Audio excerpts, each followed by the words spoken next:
आरिफ चौधरी साहब, I hope you can hear me sir now and I can hear you too. आपकी आवाज आ रही है सर? हाँ जी, हाजिर। हाँ आरिफ साहब, पहला सवाल यही है, 4 बजे से बैठे हुए हैं, सबको मालूम है कौन सा नाम फाइनल होना है, फिर भी इतना टाइम क्यों लग रहा है उसको अनाउंस करने में? डू यू थिंक कोई बैकडोर डिप्लोमेसी भी हो रही है इस वक्त?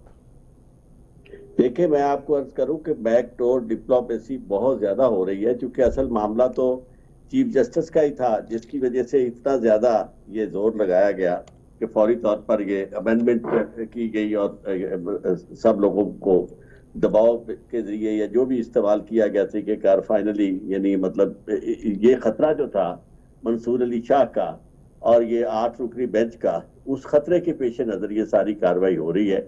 लेकिन अब आके एक मुसीबत ये पड़ गई है कि उनके पास अब चारा नहीं रहा। उनके पास चारा नहीं रहा, ऑप्शन तो एक ही है। और आई थिंक इंटरनेट आपका या हमारा कुछ डिस्टर्ब हो रहा है, जिसकी वजह से लाइन डिस्टर्ब हो रही है चौधरी साहब आपकी और हमारी। पर यकीनन हुकूमत के पास चारा तो नहीं है, ऑप्शन एक ही है, justice Yahya Afridi. But still they are taking so much time. फिर भी एतिरो वक्त तो लगेगा। हाल सोचण वारी आहे न, जब सभिनी खे ख़बर आहे कि कहिड़ो नालो फाइनल थियणो आहे, सभिनी खे ख़बर आहे टिनि मां कहिड़ो मोस्ट सूटेबल नालो आहे। एतिरो टाइम छो? छा वजह थी सघे? यकीनन एतिरे टाइम वठण खां पोइ नया सवाल अची वेंदा कि छा बैकडोर डिप्लोमेसी थी थिए, छा राब्ता था कया वञनि, छा को गारंटीज़ थी वरितियूं वञनि, छा को फ्यूचर प्लानिंग पई थिए, छा स्ट्रेटजी पई ठाही वञे कि कीअं असां पीटीआई खे बानी पीटीआई खे हुन सॼी सिचुएशन खे पार्टी खे डिफ्यूज़ कंदासीं ऐं जेके केसिस आहिनि उहे आइनी अदालत में हलिया वेंदा सियासी, ऐं उते पंहिंजा ई जज हूंदा। जेके अञा ताईं रिपोर्ट आहे कि जस्टिस अमीनुद्दीन ख़ान साहब जेके आहिनि उहे आइनी कॉन्स्टिट्यूशनल बेंच खे हेड कंदा सुप्रीम कोर्ट में, ऐं उहो बेंच यकीनन असुल बेंच पावरफुल उहो ई हूंदो, छो जे करे सुओ मोटो जी पावर हुननि वटि उहो ई जेको आहे खोड़ सारी शयुनि में हुननि खे अख़्तियार जेको चीफ जस्टिस वटि हूंदो उहो आइनी बेंच ते हलियो वेंदो, जंहिंखां पोइ सिचुएशन ॾिसण वारी हूंदी। एट द सेम टाइम असांखे ख़बर आहे काज़ी फ़ाइज़ा साहब वेंदे वेंदे पंहिंजे साथियुनि सां झेड़ो पिया कनि, पंहिंजे 8 जजनि खे जहिड़ी ॻाल्हियूं हुननि खे चयूं आहिनि। मां सम्झां थो को बि थोड़ी भी माण्हू में गैरत हुजे हा तो सोचे हा कि मुंहिंजो चीफ वेंदे वेंदे असां मूंखे न मूंसां गॾु 7 ॿियनि माण्हुनि खे अहिड़ी बेइज़ती करे थो वञे, छो जे करे हे हिनखे इंसल्ट ई कोट हो, हिनखे ॿियो को वर्ड तव्हां यूज़ कोन था करे सघो। जॾहिं चीफ पंहिंजे कलीग जजनि खे चए तव्हांखे त कमु ई न ईंदो आहे, तव्हां पंहिंजी वर्चुअल अदालत ठाहे वेठा आहियो, पंहिंजी मर्ज़ी जा तव्हां कानून बि ठाहियो था, कानून साज़ी बि कयो। आरिफ साहब, आई होप हमारी लाइन अब दोबारा मुनक़ता ना हो, सितारे कुछ गर्दिश में है, प्लीज कंटिन्यू सर। आप बता रहे थे बैकडोर डिप्लोमेसी कुछ हो रहा है, राब्ते हो रहे हैं जजों से, क्या हो रहा है चौधरी साहब? यदि 2-3 चीजें हैं। एक तो ये है कि अब चारा कोई नहीं रहा मंसूर अली शाह के अलावा। उसकी वजह यह है कि याया अफरीदी साहब जो है वो उनकी मुद्दत मुलाजमत खत्म होगी गालिबन 2032 में, उनके पास काफी ज्यादा टाइम है। और अगर वो आज चीफ जस्टिस बन जाते हैं तो उन्हें नए कानून के मुताबिक आइन की ये तरमीम के बाद उन्हें 3 साल बाद अपना ये ओहदा छोड़ना। क्या मालूम उनको निगरान वजीर आजम की ऑफर मिल जाए कि अगली निगरान सेटअप में आपको वजीर आजम भी बना देंगे, डोंट वरी। हाँ, तो यही वो चीजें हैं ना जो डिस्कस की जा रही है कि जनाब ये कुछ हो सकता है, जो आपने दुरुस्त फरमाया। तो इसके अलावा बात एक और भी है, वो ये है कि कुछ बैकडोर राब्ते जो है वो मंसूर अली शाह के साथ भी किए जा रहे हैं कि जनाब आप जरा थोड़ा सा इस हाथ नरम रखें, हमने इतनी मेहनत की है ये अमेंडमेंट करने के लिए, आपके पर काटने के लिए, तो अब आप यानी इन कटे हुए परों के साथ ही सफर करें, यानी कोशिश ना करें फड़फड़ाने की। तो इस तरह की चीजें जो है वो चल रही हैं, जिस वजह से वो किसी नतीजे पे फौरी तौर पर पहुंच नहीं रहे। ये वजह है। वैसे याया आफरीदी का फैसला क्या बैकफायर कर सकता है चौधरी साहब? याया अफरीदी साहब जो है उनके बारे में काफी ज्यादा लोगों को गलतफहमी होती है। याया अफरीदी बेसिकली बहुत इंडिपेंडेंट जज हैं, लेकिन ये समझते हैं क्योंकि एक तो जो उन्होंने मुताफात किए पहले जज से, चीफ जस्टिस से, माजी के चीफ जस्टिस से, तो वो समझते हैं कि इस वजह से याया अफरीदी जो है वो शायद उनकी मर्जी के जज हैं। याया अफरीदी मेरे ख्याल में किसी की मर्जी बहुत इंडिपेंडेंट जज हैं, तो चीफ जस्टिस के तौर पर भी शायद वो किसी की बात ना माने, जो मेरी राय है उसके बारे में। आमतौर पर वकला भी यही समझते हैं, क्योंकि जितना हमने उन्हें बेहतर जज के तौर पर जब पेश हम हुए हैं, तब भी उन्हें हमने एक बेहतर इंसान पाया, और अदरवाइज भी उनकी शोहरत जो है अब तक वो बड़ी इंडिपेंडेंट जज की है। तो 3 जजेस जो है इस वक्त इनके पास, तीनों ऐसे हैं कि जो अपने अपने तौर पर ठीक जजेस हैं। अब मुनीब साहब जो है, मुनीब अख्तर साहब, उनका भी ऐसा रिकॉर्ड है कि उनके खिलाफ कोई ऐसी इनके पास फाइल मौजूद नहीं है कि जिसपे उन्हें ब्लैकमेल किया जा सके। तो इसलिए वो फंसे हुए हैं इस मामले में। और आरिफ साहब, अगर नंबर 3 को चूज कर लिया जाता है, या अफरीदी साहब का फैसला हो जाता है, तो नंबर 1 और नंबर 2 इस्तीफा देके चले जाएंगे या मातहत होकर काम करेंगे? देखें, मैं आपको अर्ज करूं कि एक रास्ता ये होता है कि इस्तीफा दे के चले जाना, लेकिन ये कमजोरी का रास्ता मेरा नहीं ख्याल है कि ये वो रास्ता चूज करेंगे। उसकी वजह ये कि घर से आके बैठ के किताबों में लिखना कि जी हमारे साथ ये हुआ था, ये हुआ, उसकी कोई अहमियत नहीं है। They will call shots. अब अभी जज के तौर पर उनके पास पावर्स हैं, वो तो उनसे कोई ले नहीं सकता, उनका टेन्योर जो है वो भी कोई खत्म नहीं कर सकता, तो वो क्यों छोड़ेंगे? दोनों जजेस जो है वो अपना रोल प्ले करेंगे बैठ के, वो इस्तीफा नहीं देंगे। काजी फायज ईसा साहब ने जाते जाते अपने 8 जजों के साथ ये क्या कर दिया चौधरी साहब? काजी साहब ने असल में जजों के साथ नहीं, अपने आप के साथ ये सब कुछ किया। ओके। मतलब है, उसकी वजह यह है कि मैं आपको इसकी कोई हैसियत नहीं है इस इख्तिलाफी नोट की जो उन्होंने लिखा है। उसकी वजह यह है कि देखें, आप कोई जजेस की ACR नहीं दिख रहे, आप एक फैसला जिसमें आप भी बैठे हुए हैं और वो भी बैठे हुए हैं, आप अकलियत में आ गए हैं, वो अक्सरियत में आ गए हैं। अक्सरियत का, ये मैं आपको कानूनी बात बता रहा हूँ, अक्सरियत का फैसला जो है वो प्रिवेल करेगा, वो that is the judgment of Supreme Court. आपकी जो जजमेंट है वो उसकी एकेडमिक वैल्यू हो सकती है, लेकिन आप उन पे एक्सपर्शन कास्ट नहीं कर सकते उनके फैसले पे इस तरह। यानी आप, ये तो बिल्कुल इस तरह है कि जिस तरह डिप्टी कमिश्नर जो है वो असिस्टेंट कमिश्नर के फैसले के ऊपर ये कहे कि जनाब इसमें ये गलतियां हैं, वो भी ऐसा नहीं करते। यानी ये तो बिल्कुल नामुनासिब बात है और गैर आईनी और गैर कानूनी, इसकी कहीं दुनिया में नजीर नहीं मिलती कि जो अक्सरियत का फैसला है उसको अकलियत ने उसके ऊपर बतौर फैसले के इस तरह के यानी एक्सपर्शन जो है वो कास्ट की हो और इस तरह के नेगेटिव कमेंट्स किए हों। तो काजी साहब, लेकिन सर आरिफ साहब कमेंट्स तो देखिए, कहा गया 8 जजों ने गैर कानूनी काम किया, अपनी अदालत लगाई, खुद कानून साजी की, वो काम किया जिसकी कोई नजीर नहीं मिलती। मखसूस नशिस्तों के फैसले पर अमल इसलिए नहीं हो सकता, वजाहत के लिए रुजू की इजाजत का मतलब मुकदमा निपटाया ही नहीं गया, और अगर इलेक्शन कमीशन ये रिजर्व सीट्स ना भी दे तब भी कोई तौहीन अदालत की कार्रवाई नहीं होगी। तो ये तो न सिर्फ कहा जा रहा है एक तरीके से इलेक्शन कमीशन को कि आप सीटें मत दीजिएगा, 8 जजों को भी कहा जा रहा है कि आप लोग तो जज बनने के लायक ही नहीं हो। देखिए, मैं आपको एक अर्ज करूं ना, सुप्रीम कोर्ट का जब फैसला आ जाता है तो उसे चीफ जस्टिस की हैसियत ये नहीं है कि वो एग्जीक्यूटिंग अथॉरिटी है, अग्रीड, कि वो कहे कि जी इस पे आपने अमल दरामद नहीं करना। इससे पहले जो इख्तिलाफ करने वाले 2 जजेस थे उन्होंने भी इसी तरह के कमेंट्स किए थे और उन्होंने कहा था कि जी इस पे अमल दरामद ना किया जाए।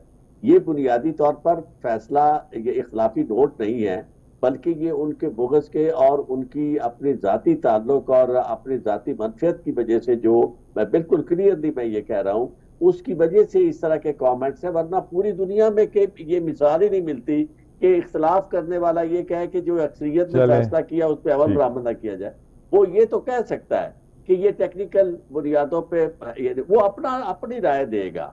कभी भी नहीं होता कि फैसले के बारे में कमेंट किए जाए जो अक्सरियत का, उसमें वो अपने पॉइंट्स देगा कि ये मैं ये समझता हूँ, मैं ये समझता हूँ, हम ये समझते हैं। वो सारे के सारे जितने भी इख्तिलाफ वो अपने नोट्स लिखाते हैं। ऐसा नहीं होता कि उस जजमेंट पे जो अक्सरियत वाली जजमेंट है वो उस पर बात करें। ना अक्सरियत वाले अकलियत के खिलाफ बात कर सकते हैं, ना अकलियत, क्योंकि वो एक ही बेंच का हिस्सा है। और लेकिन सर हमने तो देखा है ना, जजों ने एक दूसरे के खिलाफ कितनी बातें की हैं पिछले 1-1.5 महीने के अंदर, क्या कुछ नहीं हुआ खतो किताबत के जरिए ना। मैं आपको अर्ज करूं, ये बातें आपस में तो चलो करते हैं ना, फैसलों में इसका कोई इसकी, ये तो कहते हैं ना कि इस फैसले की नजीर, मैं समझता हूँ इस तरह के कमेंट्स की और इस तरह के इख्तिलाफी नोट की पूरी दुनिया में कोई नजीर नहीं मिलती। मैं दावे से कह सकता हूँ आपको कहीं नहीं मिलेगा कोई फैसला। वरना आप देखें ना, हमारे पास Supreme Court, United State Supreme Court की जजमेंट्स हैं, यानी और बरतानवी अदालतों के फैसले हैं, प्रीवी काउंसिल के फैसले हैं। सर अब फैसले जरा सारे के तस्दीक सारे कर रहे हैं, जस्टिस याया आफरीदी के नाम पर इत्तफाक हो गया, मुबारक हो सर आपको।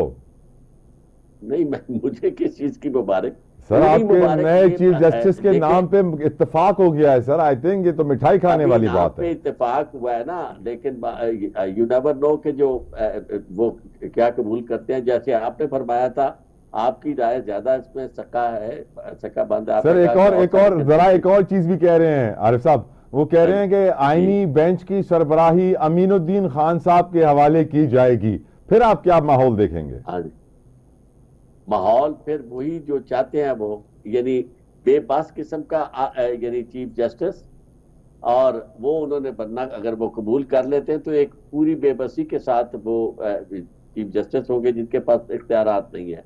और अमीनुद्दीन का मतलब यह है कि जो आप कहेंगे वो उस पर मोहर लगा देंगे, यानी आपको किसी तरह की कोई तरद्दुद की जरूरत नहीं। अमीनुद्दीन खान का मतलब यह है कि आईनी बेंच में वो बैठे होंगे, सब फैसले जो हैं वो उसी तरह, यानी काजी साहब की एक सक्सेशन उन्होंने दे दी इसमें आईनी बेंच के सरबराह के तौर पर। वैसे सर ये उनका एक सवाल आपसे आईनी तरमीम पे पूछना चाहता हूँ आरिफ साहब।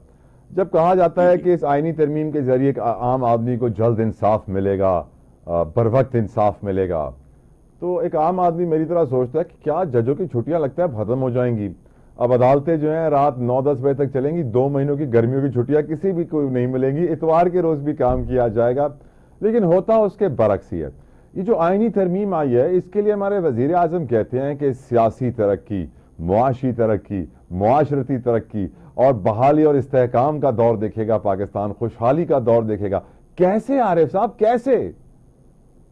पाकिस्तान बिल्कुल, यानी पाकिस्तान तो शायद इस वजह से ना देख सके। अलबत्ता ये जो कह रहे हैं वो खुशहाली का दौर उनके लिए पहले भी था, अब भी है, और उनकी खुशहाली में और ज्यादा तरक्की होगी। उसकी वजह यह है कि उन्हें कोई, वो समझते हैं कि उन्हें कोई पकड़ने वाला ना हो, उन्हें पूछने वाला ना हो। तो इस तरह के जजेस लगा के, अब आप देखना, मैं आपको अर्ज कर दूं कि ये वो पॉइंट है कि जिसपे अगर ये थोड़ी सी अकल का मुजाहरा करते और चीफ जस्टिस बना देते काजी इसको मंसूर अली शाह को, तो कम अज कम ये जो फौरी तौर पर रिएक्शन था वो सब साइड हो जाता और उससे काफी सारे मसाइल इनके हल हो सकते थे।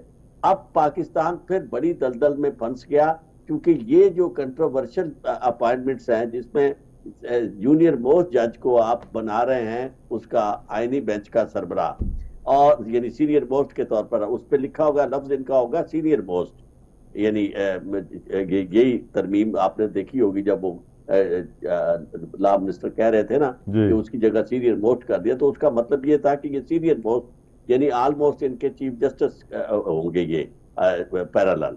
और दूसरी तरफ या आफरीदी साहब होंगे यानी उसके सुप्रीम कोर्ट के, और सुप्रीम कोर्ट के पास कोई कॉन्स्टिट्यूशनल मैटर नहीं रह जाएगा। इवन वर्चुअली ये जो तरमीम है इसने आर्टिकल 184(3) को और आर्टिकल 199 को रिडंडेंट कर दिया है, क्योंकि आर्टिकल 199 जो है वो उसमें independent high court, fundamental right से मुताल्लिक पब्लिक इंपॉर्टेंस, ये बताएं आरिफ साहब, ये बताएं, ये आप टेक्निकल बातें करते हैं ना, आवाम को ये 199 में कोई दिलचस्पी नहीं। आवाम इस वक्त ये सोच रही है, आवाम ये सोच रही है आरिफ साहब आवाम ये सोच रही है कि मंसूर अली शाह साहब को आज सुबह इख्तिलाफी नोट का सामना करना पड़ा सीनियर मोस्ट जज को, जिसके अंदर उनके लिए कहा गया कि उन्हें तो मालूम ही नहीं है वो क्या कर रहे हैं, अपनी अदालत बना रहे हैं खुद, बड़ी उनकी बेइज्जती की गई। और फिर अब दूसरा पार्लिमानी कमेटी ने भी उनके नाम को फाइनल नहीं किया, नंबर 3 के नाम को फाइनल कर लिया। दिल तो उनका बड़ी मुश्किल हालात से गुजर रहा होगा इस वक्त, आपको लगता है ना सर? देखें, यकीनन ये बात कोई रिएक्शन आएगा, आपको लगता है कोई रिएक्शन देंगे वो? देखें, रिएक्शन तो लाजमी आएगा। वजह ये है कि जो कह चुके हैं वो कमजोर जज भी नहीं है, ये एक ताकतवर जज हैं, बहुत लायक हैं। आपको मालूम होगा कि ये वो जज है जो दरमियान अभी जज भी थे और साथ दरमियान में ये पढ़ के भी आए, यानी बाहर से, मोस्ट क्वालिफाइड। फिर बैकग्राउंड जो है वो बड़ी जबरदस्त है। आपको पता होगा कि ये किस फैमिली से इनका ताल्लुक है, इनके ससुराल कौन है। हाँ जी, ये मतलब ये कि रिच मैन, हर लिहाज से मतलब कहना चाहिए कि ताकतवर इंसान। तो अभी इस तरह की सूरत हाल में मुझे लगता नहीं कि कोई कमजोरी दिखाएं, और अगर ये कमजोरी नहीं दिखाते तो यकीन माने इनकी तरमीम भी किसी तरफ जाएगी, ये ख्वाब सारे के सारे जो है इनके अधूरे रह जाएंगे। उसकी वजह ये है ना कि इनकी कॉम्पिटेंस का मुकाबला ये नहीं कर सकता, ये जो सीनियर मोस्ट इन्होंने बनाया ना। वैसे सर, जस्टिस याया आफरीदी जिस लॉ फर्म में काम करते थे वहां मंसूर अली शाह भी थे, वहां जस्टिस अतहर मिनुल्लाह भी थे, तो ये हैं तो सब पुराने साथी सर। देख, मैं आपको एक अर्ज करूं, ये सारी बात जो होती है ना, जब एक मफादात की बात होती है सर, उसमें चीजें जहां आपके पास जो जिम्मेदारी, आपका क्या ख्याल है कि साकिब निसार जो था वो मेरा भी क्लास फेलो था, हारिस का भी क्लास फेलो था, अच्छा। ख्वाजा हारिस का, और पता वो क्या कहता था कि जब ख्वाजा हारिस आते हैं अदालत में तो मेरा पारा चढ़ जाता है। आपने जुमला सुना था ना? जी जी जी। तो ये तो हाथी के दांत खाने के और दिखाने के और अशतर साहब भी हमारा क्लास फेलो था। कैसा है अब अशतर साहब जो है वो कुछ और बात करता है, मैं और करता हूँ, बाकी और करते हैं, आप सारे क्लास फेलोज हैं। तो बात यह है कि ये जहां जहां इंसान जिंदगी में बैठा होता है फिर ये कोई मैटर नहीं करता कि आप किसी क्लास फेलो रहे हैं या किसी एक फर्म में रहे या क्या आपकी चीजें, क्योंकि बेसिकली आपको वो जो आपकी जिम्मेदारी है, जो रिक्वायरमेंट्स है उसकी, क्योंकि उस वक्त आपके से जरूरी सवाल वाले काम ले रहे होते। आरिफ साहब, जरूरी सवाल, जस्टिस ऑनरेबल याया आफरीदी साहब मुस्तकबिल के चीफ जस्टिस के लिए सबसे बड़ा प्रॉब्लम, सबसे बड़ा चैलेंज क्या होगा? सबसे बड़ा प्रॉब्लम ये इनके लिए ये होगा कि ये 8 रुकनी बेंच की जो जजमेंट है, ये सबसे बड़ी बात है। अगर सुप्रीम कोर्ट रिजर्व सीट वाली, अगर ये उस पर अमल दरामद के रास्ते में रुकावट बनते हैं, ये तो नहीं बन सकेंगे। और अगर इसमें ये इनके लिए, और सबसे इससे भी बड़ा, यदि इस मामले को साथ रखें, और एक बड़ा प्रॉब्लम इनके लिए ये होगा कि जो सुप्रीम कोर्ट इतनी ज्यादा डिवाइडेड है और उसको इकट्ठा करना, और कॉमन पॉइंट अब रह नहीं गया क्योंकि दोनों के अलग अलग मफादात हो गए। सुप्रीम कोर्ट में वो दरार पड़ी है जो कभी किसी ने सुनी नहीं थी, किसी ने देखी नहीं थी। उसकी वजह यह है कि अगर छोटी छोटी बातें हो जिस तरह माजी में थी तो वो तो खत्म हो सकती है, बातें अब बड़ी बड़ी हैं। मफादात यानी की तकसीम में एक ग्रुप एक तरफ है और दूसरा ग्रुप जो है वो दूसरी तरफ है। अब इस तकसीम को खत्म करना क्या या अफरीदी के पास की बात है या नहीं है, और ये सबसे बड़ा चैलेंज। उसके बाद दूसरा चैलेंज ये है कि ये जो लॉयर्स हैं उन्होंने ये कहा है कि वो जूनियर जज के सामने पेश नहीं होंगे, वो इस आईनी तरमीम को इस तरह तस्लीम नहीं करते। भूखे मरेंगे सर अगर पेश नहीं होंगे, कैसे घर चलाएंगे अपना? फिर अदालत में पेश नहीं। ये देखे ना, घर तो फिर आपको पता है तहरीक तो चलेगी, अब भी जारी चलेगी। तहरीक तो चल सर, वो कह रहे हैं वकला बिक गए हैं, उन्होंने पैसे ले लिए हैं सर। देखे, ये हर दौर में बिकते हैं। यानी पहली दफा ऐसा हुआ कि सुप्रीम कोर्ट का प्रेसिडेंट जो है वो उनके हाथ में चला गया, मुस्लिम लीग नून के हाथ में। सुप्रीम और पाकिस्तान बार काउंसिल का मेंबर जो थे आजम नजीर तारड़, आसिम नून था प्रेसिडेंट, आजम नजीर तारड़ मेंबर, दोनों उनके हाथ में चले गए। और जितना काम माजी में किया ज्यादातर इसी ने किया, यानी आसिम नून ने, जब ये दरमियान में शटल कॉक का रोल